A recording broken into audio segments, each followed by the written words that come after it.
বুঝিয়েছি। মানে তাবিদের মধ্যে মুহাম্মদ ইবনে সিরিন খুব ভালো স্বপ্নের ব্যাখ্যা জানতেন। এক লোক এসে মুহাম্মদ ইবনে সিরিনকে বলল যে আমি দেখলাম আমার ছেলে পানি খেতে খেতে পেটটা এত বড় হয়ে গেছে।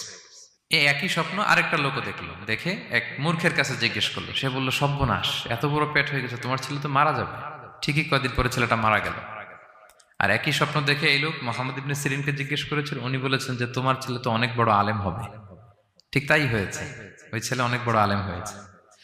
তো ফাইন্নার রুইয়া তাকাউ আলা মা তুআব্বার, স্বপ্নের ব্যাখ্যা তেমন হয় যেমন এটার ব্যাখ্যা করা হয়।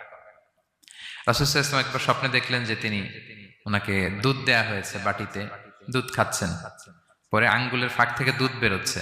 এই সামান্য একটু দুধ রাসূল সাল্লাল্লাহু আলাইহি ওয়াসাল্লাম উমরে ফারুককে দিলেন। সাহাবারা বললেন, মাযা আউয়ালতা বিহি ইয়া রাসূলুল্লাহ, এটা তাওয়িল কি? তখন বললেন, আউয়ালতু বিহি আল ইলম, এটা দিয়ে আমি জ্ঞান বুঝিয়েছি। মানে উমরে ফারুকের আল্লাহ তাআলা অনেক জ্ঞান দিবে। স্বপ্নে কেউ দুধ খাচ্ছেন, এটা আপনার জ্ঞানের প্রতীক।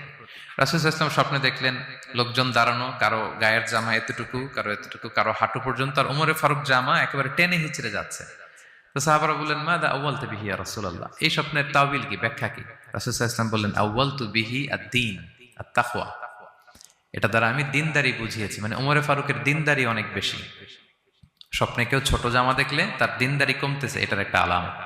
তো এই জন্য হুট করে স্বপ্নের কথা কাউকে শেয়ার করতে নেই।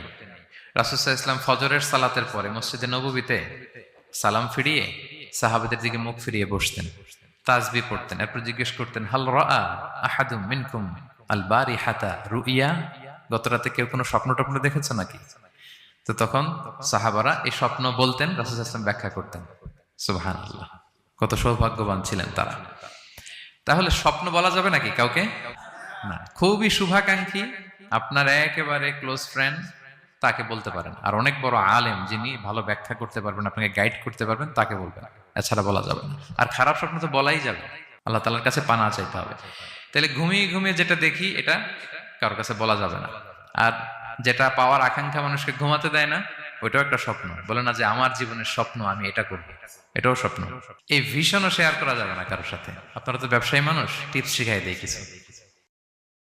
বিশাল বড় একটা কিছু প্রজেক্ট নিছেন, শুরু করার আগে আপনি বলে ফেলছেন, শেষ, আর এটা হবে না। দেখবেন যে এখান থেকে কনস্পিরেসি, ওইখান থেকে শত্রুতা, ওইদিকে এটা করছে ওইটা করছে, আপনি আর আগাতেই পারবেন না। দুঃখজনক হলেও সত্য, আমরা বাংলাদেশিরা তো এগুলোতে অভ্যস্ত। সবার মধ্যে কম বেশি জেলাসি কাজ করে ন্যাচারালি, আমাদের বাংলাদেশিদের এটা আরো বেশি। আমি আমার প্রায় আলোচনাতে বলি যে আমাদের জাতীয় খেলা হাডুডু হওয়ার কারণ হচ্ছে এই খেলার ধরনটাই এমন, একজন সামনে যেতে চায়, 10 জন পা ধরে পিছনে টানতে চায়। তা আপনি আপনার ভিশন শেয়ার করলে বিপদে পড়ে যাবেন। আপনি প্রপার হোমওয়ার্ক করবেন, গ্রাউন্ড ওয়ার্ক করবেন, কাউন্সিলিং করবেন, প্রজেক্ট দাঁড় করাবেন, লঞ্চিং প্রোগ্রামের দিন সবাইকে জানাবেন। সব রেডি, এবার আর কেউ কিছু করতে পারবেন, এটা দাঁড়ায় গেছে, সব রেডি আমার।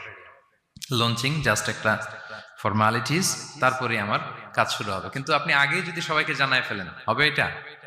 স্বপ্ন শেয়ার করতে নেই।